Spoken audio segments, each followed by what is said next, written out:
Hi. In today's video, my first non-political talk video, I'd like to talk about A Song of Ice and Fire by George R. R. Martin, the book series, and fan fiction. Now, first of all, spoiler alert, anyone who has not read book 5 yet, A Dance with Dragons, in the Song of Ice and Fire series, please don't watch this video, because I'm going to be talking about book 5. Now, first,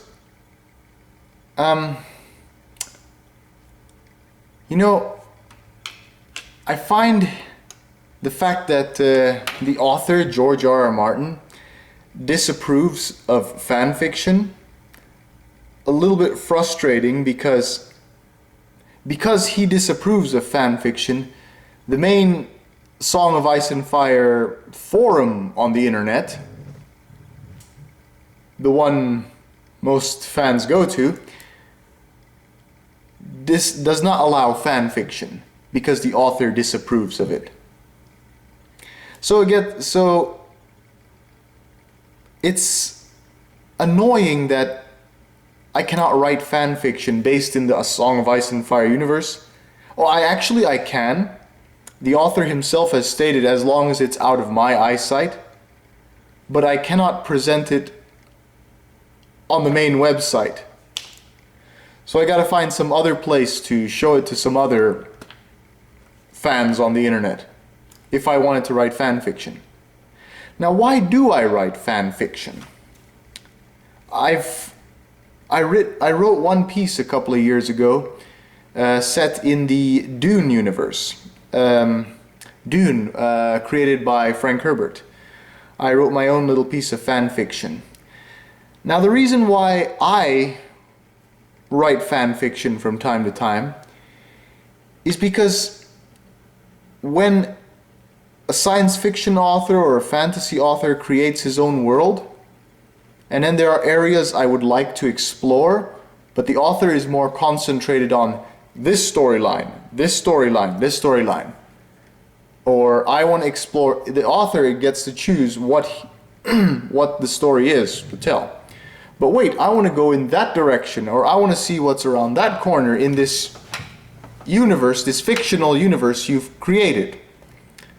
So to give self-satisfaction, I write the story saying, what if we took this direction and so on? What if we explored this area, or what if so and so happened? Alternatives to the story. Fan fiction is a lot of fun because it helps, because it's fun for my imagination. Anyway, and I really particularly want to write fan fiction of A Song of Ice and Fire because there are so many unexplored places in this world that George R. R. Martin has created, and his structure of the novel is point of view characters. Limited third-person narratives. And I ask, why doesn't this character have a point of view chapter, or why doesn't that character have a point of view chapter? Let's see what would happen if I wrote that. Let's see where I would go with that. But the main website doesn't allow it. So I don't know who I'm gonna show this fan fiction to, because most of my friends do not read the books here, and there's only one place, the internet, where I can share my passion for A Song of Ice and Fire with other fans.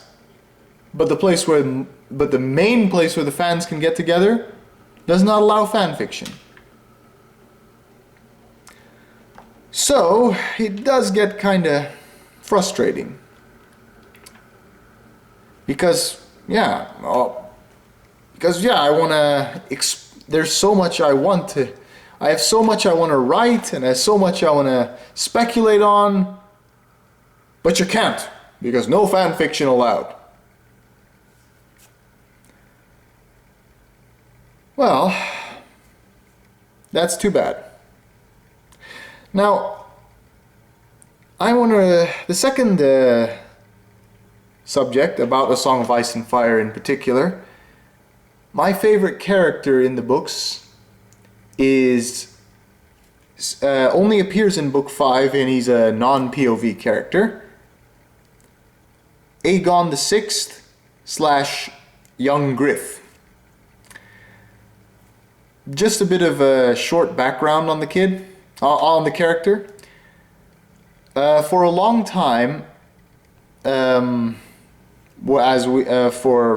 4 books, in many years, it was thought that Daenerys was the last Targaryen around, in at least one who can inherit the throne anyway, the Iron Throne, the last exiled Targaryen in Essos, on the continent of Essos. Most people thought, almost everyone thought, yeah, she's the last surviving Targaryen. Turns out, not so. Aegon the Sixth, which is her nephew. I don't recall the exact details of the family tree. Turns out, survived the Targaryen purge in Westeros 15 to 17 years earlier, because he was an infant then, and then the story takes place over a period of 3 years, so then it's 2 years later, so that makes 17 years later. So, turns out there's another Targaryen. And he's been raised by this exiled knight called Jon Connington. And he's been very well educated. He knows several languages. He has limited knowledge of mathematics. He's very literate, and he's been taught to fight with a sword and everything, and so on. He's a very educated young man. A little bit of a hot temper, similar to the character Viserys, who was a Targaryen, who died in book 1 in A Game of Thrones. And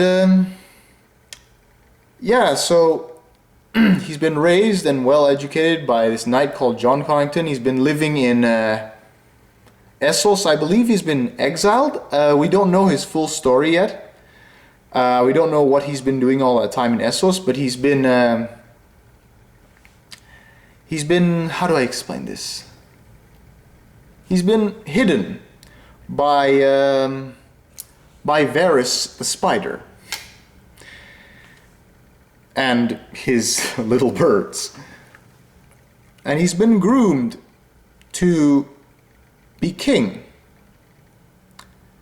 Now, why is this character my favorite character? When he only appears in a few chapters, he's not a POV character, and he just appears all of a sudden. Now there's a debate as to whether he is legitimate or a legitimate Targaryen or not, or if some people say he's fake, he's not really Aegon the Sixth. Well, I don't know. I don't know all the speculation as to why he's fake, because I don't read between the lines. I just read the story. I don't believe in R plus L equals J, that John theory. But that's an issue for another video. So I don't read between the lines these cryptic things. I just read the story. But the reason I like this character, the reason I like this character so much is because he's a game changer. and he disrupts the status quo. Everyone thought Daenerys is going to inherit the Iron Throne, or Stannis, or it stays in Lannister hands with Tommen, who is a fake Baratheon, who's an inbred, of course, by Cersei and Jaime, but who are his parents. But so he disrupts the thing. He's saying all of a sudden a new player shows up out of the peripheries. It's a shock. And he is a young, well-educated man, and he's got this huge mercenary army, the Golden Company, supporting him. Now he comes into Westeros and invades. He's an entirely new factor. And he really genuinely has the potential of taking the Iron Throne. But my speculation is he is only a pawn. He is Daenerys's vanguard, although he does not know that. Although he does not know that. What I speculate will happen is Daenerys will find out that her nephew is in Westeros and has taken and is on the warpath. It's her signal to hurry up and get to Westeros soon, before Aegon, or Young Griff, can take the throne. She arrives with her 3 dragons and burns him and the Golden Company. She comes in and says, "Thank you for what you've done, and now I will destroy you." Because she will not let, because I don't think Aegon and Daenerys will get along. Aegon is assuming he's going to be king and his aunt is going to fly in and help him. It's unlikely that's going to happen. That's not how it's going to go down. Now, one last thing about his background that I forgot to mention a moment ago. He's urged on to go back to Westeros by Tyrion, who is on his way to Daenerys. So I think Tyrion, after the Battle of Meereen is over, after the Battle of Meereen and Slaver's Bay, but that's another issue. If he gets to meet Daenerys, he'll tell her that her nephew is in Westeros. And she will indeed find out eventually, even if Tyrion did not tell her. So he's my favorite character because he's a game changer, he's a disruptive agent.